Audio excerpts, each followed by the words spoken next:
एक वो बात कि जो इल्जाम हमारे ऊपर दीगर बातिल फिरके वाले देते हैं, समझ रहे आप लोग, उधर वाले जो हम लोग पर इल्जाम देते हैं, जो औलिया अल्लाह पर इल्जाम लगाते हैं कि अगर आप उनके बारे में तसर्रुफ का अकीदा रखेंगे, आप ये अकीदा रखेंगे ये मुर्दे जिलाते हैं, आप ये अकीदा रखेंगे कि ये मदद के लिए एक जगह से दूसरी जगह पहुंच जाते हैं, आप ये अकीदा रखेंगे कि ये कब्र में लेटे हुए हैं और कोई इनका मुरीद अगर इनसे 100 किलोमीटर दूर होगा, 1000 किलोमीटर दूर होगा, अगर वहां से मुरीद आवाज लगावेगा तो पीर साहब कब्र से उठ करके मदद को पहुंच जाएंगे।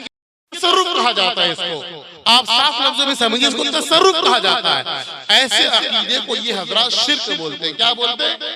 शिर्क बोलते हैं। मैं आपको धीरे धीरे करके एक एक मसला बताऊंगा, अगर आप लोग सुने, अब जाहिर सी बात है अगर आप लच्छेदार तक भी सुनिए तो वो तो हमसे नहीं हो पाएगा, पर यहाँ से लेकर के पीछे वाले हजरात तक मैं एक ही बात कहूंगा, अगर तवज्जो मेरी जानिब रही, अगर आपकी समाज अच्छी रही तो इंशाअल्लाह रहमान आपको जरूर मजा आएगा और जरूर आप सीख करके जाएंगे। मेरा मकसद ही होता है आवाम सीख करके जाए, जो ये अकीदा रखते हैं ये अकीदे के दलाइल लेकर के जाएं, ताकि कोई बद मजहब, कोई बद अकीदा, कोई बातिल फिरका इसको गुमराह ना कर सके। समझ रहे आप? तो आप याद रखिए, आप हदीस पढ़ते चले जाइए। हदीस की एक लंबी फहरिस्त है कि अल्लाह के रसूल इरशाद फरमाते हैं कि इस उम्मत में 30 अब्दाल है। कितने अब्दाल है? 30 अब्दाल है। और एक रिवायत में है कि 40 अब्दाल है, और एक रिवायत में है कि 303 औलिया अल्लाह है। इन्हीं वलियों के जरिए, जरा गौर सुनिएगा, इन्हीं अब्दाल के जरिए अल्लाह ताला जमीन में बारिश फरमाता है। इन्हीं के जरिए लोग मुसलमान मैदान को जीता करते हैं। इन्हीं के जरिए अल्लाह ताला बंदों को रोजी देते हैं। अब्दाल के बारे में क्या आया? अब्दाल कौन होते हैं? ये एक वली की कैटेगरी है, वली के किस्म, जैसे गौस, कुतुब, अब्दाल, नौजबा। आप धीरे धीरे आगे बढ़ते चले जाएंगे तो ये औलिया अल्लाह की किस्में, कैटेगरी आपको दिखती हुई चली जाएगी। तो मैं आपको ये बताना चाहता हूँ, अब्दाल, जिस अब्दाल के वजह से अल्लाह ताला बारिश फरमाता है, जिस अब्दाल की वजह से ये जमीन कायम है, आसमान कायम है। मैं आप लोगों से पूछना चाहता हूँ, क्या अल्लाह ताला, अब्दाल कौन होते हैं? ये नेक बंदे होते हैं। अब्दाल कौन होते हैं? जो जोर से बोलो, कौन होते हैं? क्या अल्लाह ताला इन नेक बंदों का मोहताज है? जब ये रहेंगे तो जमीन कायम रहेगी। क्या अल्लाह ताला मोहताज है? जब ये औलिया अल्लाह रहेंगे तो आसमान कायम रहेगा। क्या अल्लाह ताला मोहताज है? ये बंदे रहेंगे तो हम बारिश देंगे। क्या अल्लाह ताला मोहताज है? ये बंदे रहेंगे तो हम रिस्क उनको देंगे। क्या अल्लाह ताला मोहताज है? ये अब्दाल रहेंगे तो मुसलमानों को हम जीत अता करेंगे? हर चीज ऐसा नहीं, पर ये अल्लाह का निजाम है। अल्लाह अता करता है, पर अपने प्यारों के सदके अता करता है, अपने महबूब वालियों के सदके अता करता है। तो यही अहले सुन्नत का अकीदा है कि तुम कभी भी औलिया किराम के दामन से हटकर सिरात मुस्तकीम पर नहीं चल सकते। सिरात मुस्तकीम पर चलना हो तो पहले औलिया किराम के दामन से सिमट जाओ। देखो हमारे गौस, ये गौस तो सबसे बड़ा मर्तबा है वली में, और वो भी हमारे गौस गौसे आजम है। जरा बोलो सुभान अल्लाह। हमारे गौस पूरे गौस के सरदार, जमाने तक जितने वली पैदा होंगे वो तमाम वलियों के सरदार हमारे गौसे पाक रज़ी अल्लाह ताला अन्हु है, जिनकी 11वीं हम मनाते हैं। 11वीं में क्या होता है आप लोगों से पूछते हैं? 11वीं में हम लोग गीता पढ़ते हैं। बोलो जोर से बोलो मेरे भाई। 11वीं में हम लोग रामायण पढ़ते हैं। 11वीं में हम लोग क्या पढ़ते हैं? आज का तब्दील शुदा इंजील तौरात पढ़ते हैं? नहीं पढ़ते। 11वीं की महफिल होती है, उस महफिल की आगाज कुरान की तिलावत से होती है, मनकबत पढ़ा जाता है, नाते नबी पढ़ी जाती है, हदीसों कुरान की रोशनी में खिताब होता है। तो जिस 11वीं के नाम लेकर के हम इसाले सवाब इकट्ठा करके तमाम सवाब को जमा करके जो ईसार कर देते हैं, गौसे आजम को जो नजर कर देते हैं, औलिया अल्लाह को जो भेज देते हैं, ट्रांसफर कर देते हैं, इसी का नाम इसाले सवाब कहा जाता है। समझिए आप लोग, हम गौस की बात चल रही थी तो हमारे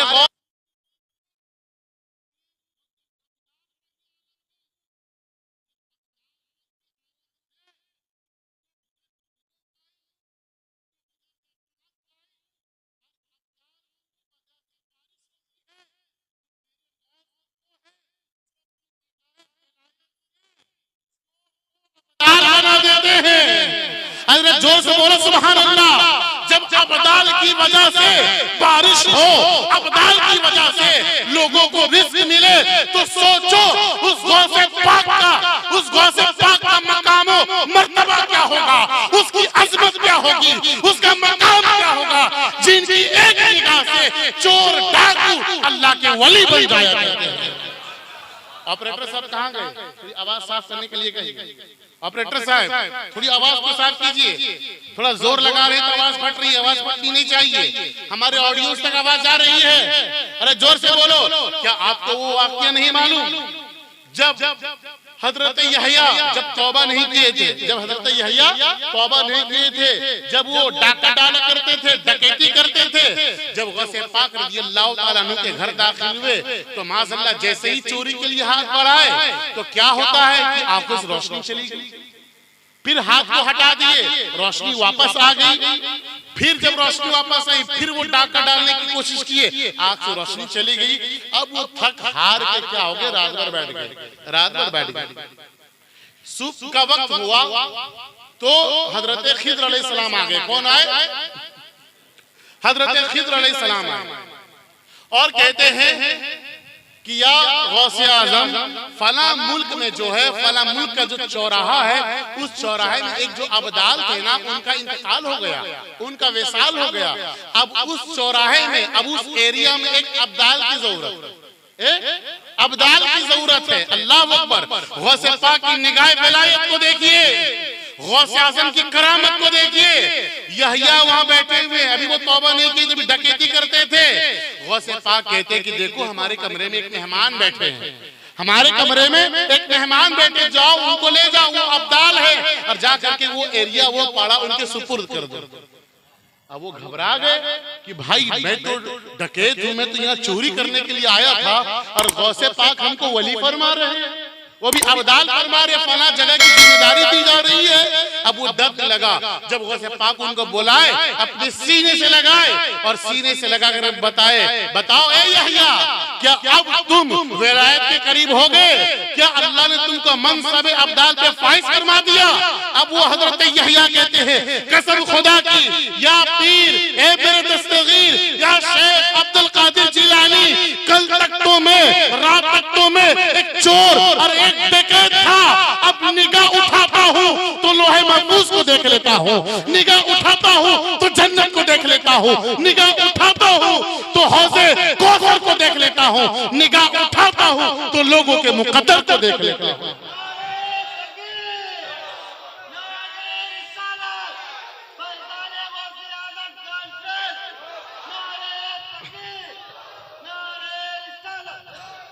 सुनिए मेरे भाई, सुनिए, हम कोई भी कानून अपनी तरफ से नहीं बनाएंगे। आप लोग पढ़े लिखे लोग हैं ना, आप शहर कलकत्ता के लोग हैं, सब पढ़े लिखे लोग हैं, उर्दू से करीब, अरबी से करीब है ना, मगरिबी कल्चर से बस थोड़ी से दूर में, आप थोड़ी से दूर में। अब बॉम्बे, दिल्ली और साउथ एरिया चले जाए तो लोग मगरिबी कल्चर से ज्यादा करीब है, पर कलकत्ता और बिहार के जो मुसलमान है ये ज्यादा मगरिबी कल्चर से करीब नहीं है, ये आज भी उर्दू और अरबी से करीब है। जरा बोलो ना सुभान अल्लाह। आज भी अपने उलमा से करीब है, इसलिए आज इनका ईमान सही सलामत बचा हुआ है। तो बात चल रही थी अब्दाल की, तो अब्दाल की ये फजीलत है जिनके वजह से हम खा पी रहे हैं, जिनकी वजह से हम खा पी रहे, जिनकी वजह से अल्लाह बारिश अता करता है। तो सोचो जो मेरे गौस का मकाम मर्तबा क्या होगा जो एक डकैत को अब्दाल बना देते हो। अब जरा यहाँ रुक करके जरा ठहरिए, एक मसला आपको बताता हूँ। वाकया सुनाना हमारा मकसूद नहीं, पर वाकया, किताब निकाल के बीच से ब्लू वाली, वाकया सुनाना हमारा मकसद नहीं है। हमको वो अकीदा बयान करना है, हमको वो चोरी बयान करनी है कि वही काम, वही अमल आपके बुजुर्गों के हक में आइन इस्लाम हो जाता है, ईमान हो जाता है, अमरे वाक़िया हो जाता है, और वही अमल, वही अकीदा हमारे बुजुर्गों के हक में कुफ्र हो जाता है, शिर्क हो जाता है और खुराफात हो जाता है। समझ रहे आप लोग? आप लोगों ने गौसे आजम का वो वाक़िया सुना कि नहीं सुना है कि जब गौसे आजम को रमजान के वक्त 70 लोगों ने एक ही बार में दावत इफ्तार दिया? जरा बोलो सुभान अल्लाह। पहले आदमी आए, गौसे पाक ने कहा जाइए इफ्तार की दावत कबूल है। दूसरे आदमी आए तो उसकी भी दावत कबूल कर लिए। इसी तरह एक एक करके आते गए। 70 मुक्तदी आए, 70 मुरीद आए चाहने वाले। ए मेरे गौसे पाक, आज आप हमारे घर में इफ्तार करेंगे, आज हमारे घर में रोजा आप खोलेंगे। गौसे पाक ने सबको कहा नाम नाम नाम नाम, हाँ हाँ जाओ, मैंने दावत कबूल कर ली, मैंने दावत कबूल कर ली। मगरिब का वक्त हुआ, अजान मगरिब हो रही है। अब गौसे पाक जो है 70 घरों में एक ही वक्त में मौजूद थे, 70 घरों में एक ही वक्त मौजूद थे। अब जब रोजा खोल लिए, मगरिब की नमाज हो गई, तो मुरीद खुशी में झूमते हुए मदरसा में आया और कहा कि आज हमारी दावत पे गौसे पाक तशरीफ लाए थे। इसी तरह बोलते बोलते 70 लोग जमा हो गए कि मेरे यहाँ तशरीफ लाए थे। वो कह रहे मेरे यहाँ तशरीफ लाए थे, वो कह रहे कि मेरे यहाँ तशरीफ लाए थे। 70 लोगों ने दावा कर दिया कि गौसे पाक हमारे घर आए थे। जरा सुनिएगा, मैं वाकई क्यों सुना रहा हूँ, अभी आपको मजा आ जाएगा जब कोट करूंगा। तो गौसे पाक ने कहा घबराओ नहीं, मैं एक ही वक्त में 70 जगह अल्लाह ताला की दी हुई ताकत से मौजूद हो गया था।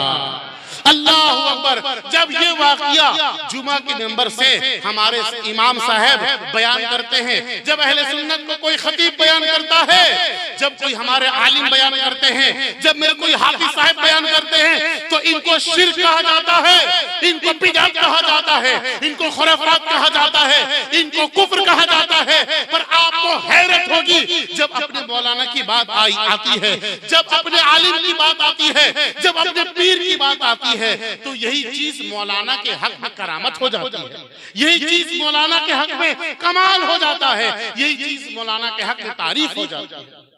अभी गौसे पाक के बारे में ये वाकया आप जाकर के अगर हमारी बात पर यकीन ना हो तो आप चौक चौराहे पे चले जाइए, उनकी मस्जिद में जाकर के यही वाकया को बयान कीजिए, आपको तुरंत मुशरिक बोलेगा। क्या बोल देगा? मुशरिक बोल देगा। मुशरिक के मतलब समझे आप लोग? मुशरिक के मतलब आखिरी दर्जे का काफिर, आखिरी दर्जे का। ये मुशरिक कोई छोटा लफ्ज नहीं है। मुशरिक कहते हैं एक से ज्यादा खुदा मानने को। मुशरिक किसको कहते हैं? एक से ज्यादा खुदा मानने को। तो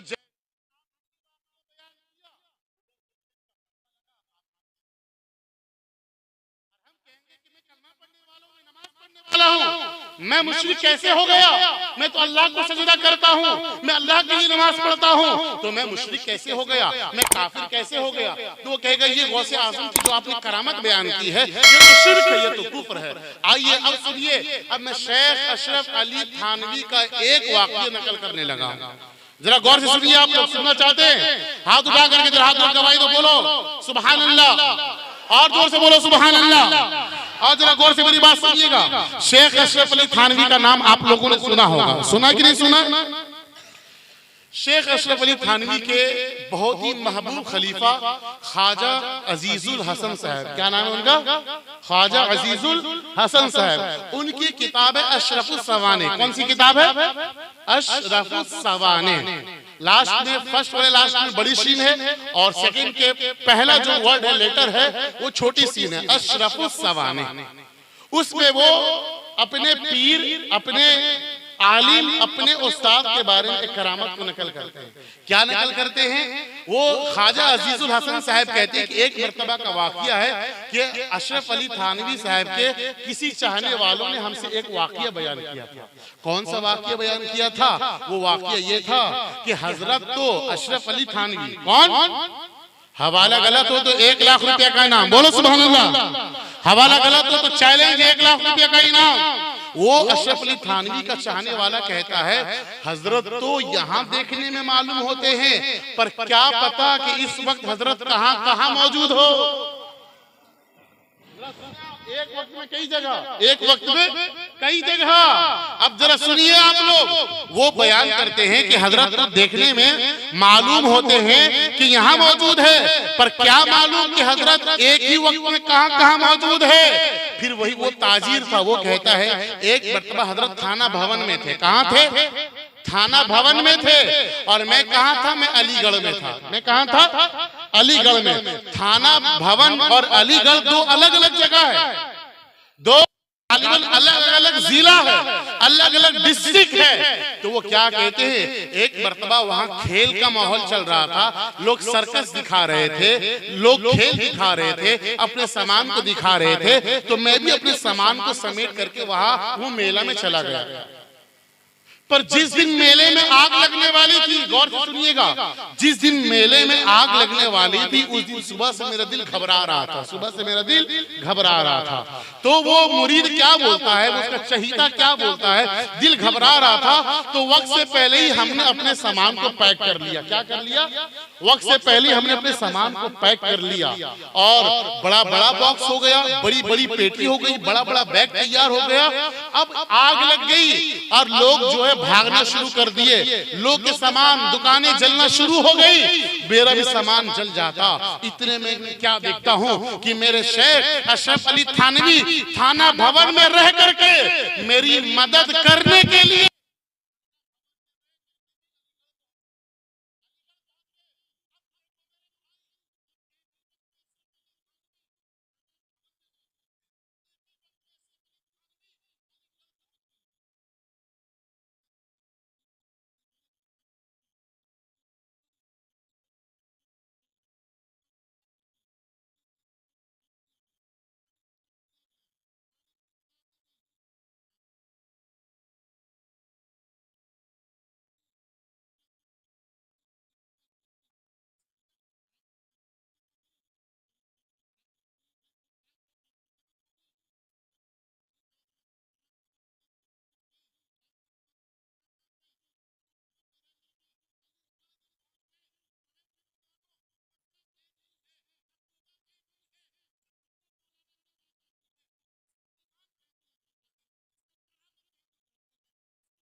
की बात आती है, मखदूम में बिहारी की बात आती है, गौसे बंगाला की बात आती है, तो इसको शिर्क और कुफ्र कह करके हमारे सुन्नी मुसलमानों को गुमराह करना चाहते हैं। समझ रहे आप लोग मैं कहना क्या चाह रहा हूं आप लोगों को? भाई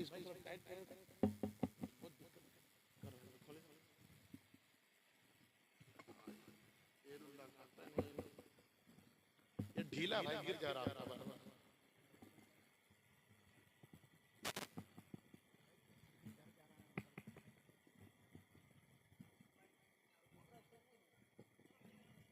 ये फिक्स है क्या? चले कोई बात नहीं, क्या कह सकते हैं। जरा दुरूद शरीफ पढ़े आप लोग। अल्लाहुम्मा सल्लि अला सय्यिदिना मुहम्मदिन नूरुल अनवार व सिर्रिल असरार व सय्यिदिल अबरार सल्लल्लाहु तआला अलैहि व आलिहि वसल्लम। हमने रेफरेंस आपको दिया कि ख्वाजा अजीजुल हसन साहब जो अशरफ अली थानवी के खलीफा और आलिम हैं, तो उन्होंने अपने मौलाना के बारे में ये करामत लिखी कि मेरे मौलाना एक जगह रह करके कई जगह लोगों की मदद के लिए हाजिर हो जाते हैं। जब यही वाकया हम और आप बयान करते हैं तो क्या कहा जाता है? ये शिर्क है, ये बिदअत है, ये कुफ्र है। तो ऐ मुसलमानों, आप इनसे सवाल कीजिए, आप इनसे पूछिए कि आखिर वही बात, वही अकीदा आपके हक में कैसे ईमान बन जाता है, और जब हम अपने गौसे आज़म की शान में बयान करते हैं तो ये अकीदा कुफ्र और शिर्क कैसे बन जाता है। ये तो एक वाक्य मैंने आपको बयान किया। दूसरा वाक्य आप सुनिए। इस वाक्य को कासिम नानवी के बारे में नोट किया गया है। क्या नोट किया गया है कि एक मर्तबा दारुल देवबंद में लड़ाई हुई। कहां लड़ाई हुई? दारुल देवबंद के मुदर्रिस के बीच में लड़ाई हुई। उस वक्त दारुल देवबंद के जो मोहतमीम थे वो मौलाना रफी साहब थे। कौन थे? मौलाना रफी साहब थे। तो वहां लड़ाई हुई और उस वक्त जो मोहतमीम थे वो कारी तैयब साहब थे। कौन थे? कारी तैयब। जरा देखिए, मैं किसी का मजाक नहीं उड़ा रहा हूँ, ना मैं किसी को गाली दे रहा हूँ, उनके नाम लेकर के जो मसला उस मसले को हम बयान कर रहे हैं। वो कहते हैं कि जब कासिम नानवी के इंतकाल किए हुए बहुत दिन हो गए थे। कितने दिन हो गए थे? साल, 2 साल, 3 साल, 5 साल, 20 साल, 30 साल, 40 साल गुजर गए थे। कासिम नानवी अपनी कब्र में लेटे हुए थे। कहां लेटे हुए थे? अपनी कब्र में लेटे हुए थे। जरा मेरी बात गौर से सुनिएगा। और झगड़ा कहां हुआ? लड़ाई कहां हुई? देवबंद, मुदर्रिसों के दरमियान में। तो इतने में रात के तन्हाई में जो है मौलाना रफी साहब जो है महमूदुल हसन को बुलाए। किनको बुलाए? महमूदुल हसन साहब को गालिबन बुलाए। बुलाने के बाद कहते हैं कि जल्दी से अंदर आ जाओ और दरवाजा को बंद कर दो। तो मैंने दरवाजा बंद कर दिया और जो है प्रिंसिपल के कमरे में मैं दाखिल हो गया। प्रिंसिपल साहब कहते हैं पहले ये रुई का लिवादा छू करके देखो, ये रुई का लिवादा कितना तर है, कितना तर हो चुका है, पसीने से भीग चुका है, मालूम है। और ये सर्दी का मौसम है, सर्दी के मौसम में पसीना से रुई का लिवादा भीग चुका था, रुई सारी भीग चुकी थी और जिस्म पूरा तर तर था, जिस्म भी भीग चुका था। मौलाना रफी साहब कहते हैं कि महमूदुल हसन साहब कासिम नानतवी अपने जिस्म ज़ाहिरी के साथ अभी तशरीफ लाए थे। क्या कहते हैं? जिस्म ज़ाहिरी के साथ तशरीफ लाए थे, यानी जो उनका जिस्म था, जो उनकी बॉडी थी, जो उनकी शक्ल थी, वही शक्ल के साथ कब्र से उठ करके हमारे पास आए और कहते हैं कि महमूदुल हसन को कह दो इस झगड़े में ना पड़े, इस झगड़े में ना पड़े। महमूदुल हसन साहब क्या कहते हैं? मौलाना रफी साहब हम आपके हाथ में तौबा करते हैं और हम इस झगड़े में नहीं पड़ेंगे, हम इस झगड़े में नहीं पड़ेंगे। बताओ ऐ मुसलमानों, अपने सीने पे हाथ रख करके बताओ, लड़ाई तो देवबंद में हुई है, लड़ाई तो मदरसा में हुई, कासिम नानतवी को कब्र में कैसे पता चल गया? जरा बोलो, कासिम नानतवी को कब्र में कैसे पता चल गया? और पता चल गया और इंतकाल किए हुए कितने दिन गुजर गए थे, कितना साल गुजर गया था, और अपने जिस्म ज़ाहिरी के साथ, जिस्म मिसाली के साथ, जसद उनसरी के साथ वो मदरसा देवबंद आए और आकर के कहते कि आप लोग लड़ाई झगड़ा नहीं कीजिएगा। ये देवबंदी लिटरेचर पेश कर रहा हूं मैं आपके सामने। ये अकीदा को जो लोग छिपाते हैं, अपने मौलवी की इस बात को छिपाते हैं, जब यही करामत हमारे गौसे आजम के बारे में बयान की जाती है कि फला मुरीद ने जब आवाज लगाई या शेख अब्दुल कादिर जीलानी शैअल्लाह, तो गौसे पाक की रूह अल्लाह की दीनी ताकत से मदद के लिए हाजिर हो गए थे, तो वहां शिर्क का फतवा लगता है, वहां कुफ्र का फतवा लगता है।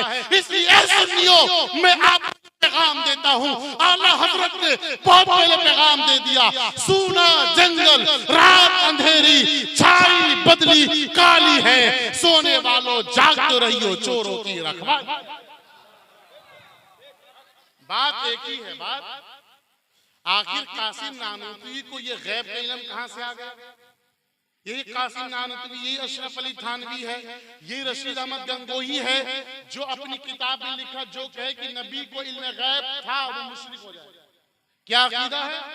जो नबी को कहे कि नबी को इल्म गैब था, इल्म गैब की क्या मतलब? यानी छिपी चीजों की बातें, कल क्या होने वाला, बारिश होगी कि नहीं होगी, माँ के पेट में क्या है, कल कौन मरेगा, इसको गैब का इल्म बोलते हैं। क्या बोलते हैं?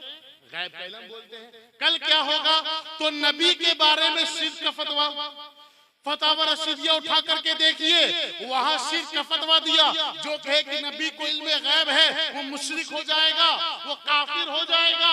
मैं पूछता हूँ, कासिम नानतवी तो कब्र में थे, झगड़ा तो देवबंद में हुआ था, कासिम नानतवी को खबर कैसे हो गई? तो अपने मौलाना के बारे में यही करामत ईमान, यही इल्म गैब करामत हो जाती है, यही करामत हो जाती है।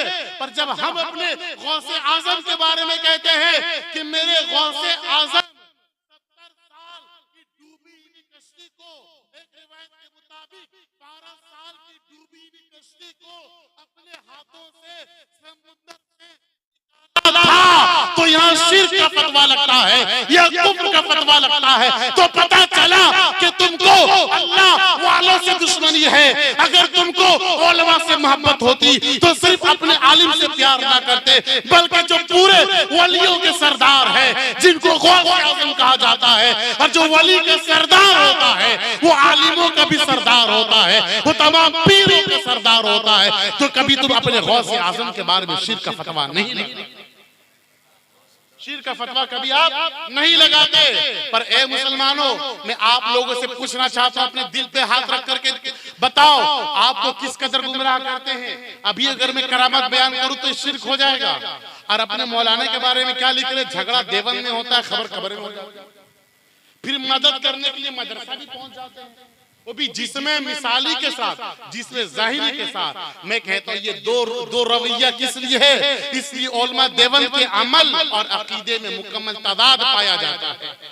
उनका अमल और अकीदा, उनकी बात और उनका अकीदा और उनका अमल मैच नहीं करता है। अगर किसी का अकीदा और अमल मैच करता है तो वो मसला के आला हजरत वालों का मैच करता है, वो सुन्नियों का मैच करता है। इसलिए हम सारी दुनिया में ऐलान करके यही कहते हैं कि जो पक्का मुसलमान होगा वो वलियों का भी गुलाम होगा और नबी मुख्तार का भी गुलाम होगा। आगे बढ़िए, आपको तो मैं आपको मसला बताता हुआ चलूं। आगे बढ़े तो आपको ये भी मसला मालूम होगा कि जब यही गौसे आजम के बारे में आया बहजतुल असरार में क्या आया कि अगर कोई अपने गौसे पाक को पुकार करके गौसे पाक के वसीले से दुआ करेगा तो अल्लाह ताला उनकी दुआ को कबूल फरमा लेगा। जरा बोलो ना सुभान अल्लाह, जरा बोलो सुभान अल्लाह। क्या अकीदा है? और बहुत पहले ये किताब लिखी बहजतुल असरार, किसी हिंदुस्तानी आलिम ने नहीं, पाकिस्तानी आलिम ने नहीं, बल्कि जो इंडिया और पाकिस्तान के बाहर के आलिम है। और ये किताब बहजतुल असरार अरबी में है, उसमें ये मसला लिखा हुआ है जो गौसे आजम के वसीले से दुआ करेगा अल्लाह ताला उनकी दुआ को कबूल फरमाएगा। अब जरा गौर से मेरी बात सुनिएगा। अब जैसे ही वसीला की बात आई, अब शिर्क की मशीन गन आपके सीने में लगा दी। जैसे ही आपने वसीले की बात कही आपको मुशरिक कह दिया गया, जैसे ही आपने वसीले की बात कही आपको काफिर कह दिया गया। पर आपको मालूम होना चाहिए ये वसीला, वलियों के वसीला, यहाँ तक एक हदीस में आया, ए नबी हम जो कुछ लोगों को देंगे वो आपके वसीले से देंगे और जो कुछ भी हम कबूल करेंगे, जो कुछ भी लेंगे आपके वसीले से हम कबूल करेंगे। हदीस को क्या आपने नहीं पढ़ी? अब देखिए वसीले को ये लोग इनकार करके किस कदर औलिया किराम के शान में गुस्ताखी करते हैं।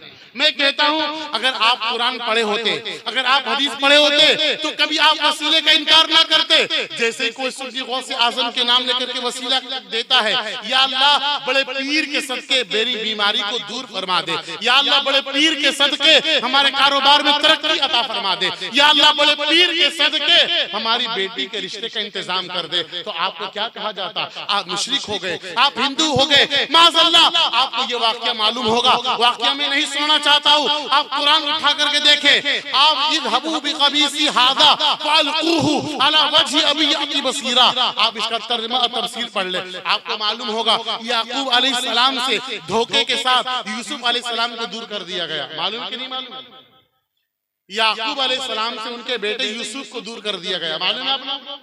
अरे जरा बोलो, किसको मन हाथ उठा करके बोलो, जरा बोलो सुभान अल्लाह, जरा जोर से बोलो सुभान अल्लाह। तो मैं आपको बताता हूँ, आपको मालूम होगा जब यूसुफ अलैहिस्सलाम अपने वालिद से दूर हो गए तो यूसुफ अलैहिस्सलाम की याद में याकूब अलैहिस्सलाम इस कदर रोते थे कि उनकी आंखों से रोशनी चली गई, उनकी आंखों से रोशनी चली गई, उनको नजर नहीं आने लगा। एक वक्त ऐसा जमाना आया कि कहत का जमाना आया, यूसुफ अलैहिस्सलाम के 11 भाई यूसुफ अलैहिस्सलाम के पास पहुंच गए और वो मिस्र के बादशाह बन चुके थे यूसुफ अलैहिस्सलाम कि कुछ हमको गल्ला दे दीजिए। यूसुफ अलैहिस्सलाम ने पहचान लिया ये तो हमारे 11 भाई है। कौन है ये हमारे 11 भाई है। तो यूसुफ अलैहिस्सलाम ने कहा कि बताओ ए मेरे भाइयों, वालिद साहब का हाल क्या है, अब्बू जान का हाल क्या है, उनकी खैरियत क्या है। 11 भाई रो रो करके अर्ज करने लगे, ए यूसुफ हमने आपके साथ धोखा किया था और वालिद साहब के साथ धोखा किया था। जब से आप उनसे जुदा हुए हैं वो आपकी याद में, आपकी मोहब्बत में इस कदर आंसू बहाते हैं, इस कदर आंसू बहाते हैं कि रोते रोते उनकी आंखों की बिनाई चली। अब एक जरा मसला में नोट कर लीजिएगा, यूसुफ अलैहिस्सलाम अल्लाह के नबी है कि नहीं? जोर से बोलो, यूसुफ अलैहिस्सलाम अल्लाह के नबी है कि नहीं? और याकूब अलैहिस्सलाम अल्लाह के नबी है कि नहीं? दोनों अल्लाह के नबी है। याकूब अलैहिस्सलाम दुआ कर देते, अल्लाह बिनाई को वापस कर देता। यूसुफ अलैहिस्सलाम मिस्र से दुआ कर देते, अल्लाह ताला रोशनी को क्या करते? वापस कर देते। तो यूसुफ अलैहिस्सलाम का मिस्र से दुआ ना करना और याकूब अलैहिस्सलाम का खुद से दुआ ना करना, बल्कि यूसुफ अलैहिस्सलाम कहते हैं, ये मेरे 11 भाई, ये कमीज ले जाओ, ये मेरा कुर्ता ले जाओ और मेरे वालिद के आंखों में रखना। इस कुर्ते के वसीले से, इस कुर्ते की बरकत से, इस कुर्ते के जरिए से अल्लाह ताला मेरे वालिद याकूब अलैहिस्सलाम की आंखों में रोशनी अता फरमा देगा। अब ये वाकया कहाँ कुरान में, हाफिज़ कुरान बैठे हैं, क्या है आयत, इज़हबू, आप सब जाइए, इज़हबू, आप सब जाइए, इज़हबू बिक़मीसी, मेरे कमीज को लेकर के जाइए, अला वजही अबी याती बसीरा, मेरे वालिद के चेहरे पे, अबी याती, जब मेरे वालिद के चेहरे पे लगाओगे तो क्या होगा, अबी याती बसीरा, अल्लाह ताला उनकी आंखों में रोशनी अता कर देगा। ए मुसलमानों, बताओ क्या उस कुर्ते का मोहताज अल्लाह ताला था? क्या उस कुर्ते के मोहताज यूसुफ अलैहिस्सलाम थे? क्या उस कुर्ते के मोहताज याकूब अलैहिस्सलाम थे? तो पता चला उस कुर्ते का मोहताज न अल्लाह ताला है, न याकूब अलैहिस्सलाम है, न यूसुफ अलैहिस्सलाम है, बल्कि यूसुफ अलैहिस्सलाम एक नजरिया देना चाह रहे थे, एक अकीदा देना चाह रहे थे कि आखिर जमाने में जब वलियों की अजमत का इनकार किया जाएगा, जब नबियों की अजमत का इनकार किया जाएगा, जब वसीले को शिर्क कहा जाएगा, वसीले को कुफ्र कहा जाएगा, तो ये आयत मुसलमानों के सामने आ जाएगी, इज़हबू बिक़मीसी हादा फ़अल्क़ूहु अला वजही अबी याती बसीरा। ए मेरे भाइयों, ये कमीज ले जाओ, वालिद के चेहरे पे लगा देना। अल्लाह ताला इसी कुर्ते के वसीले से, इस कुर्ते के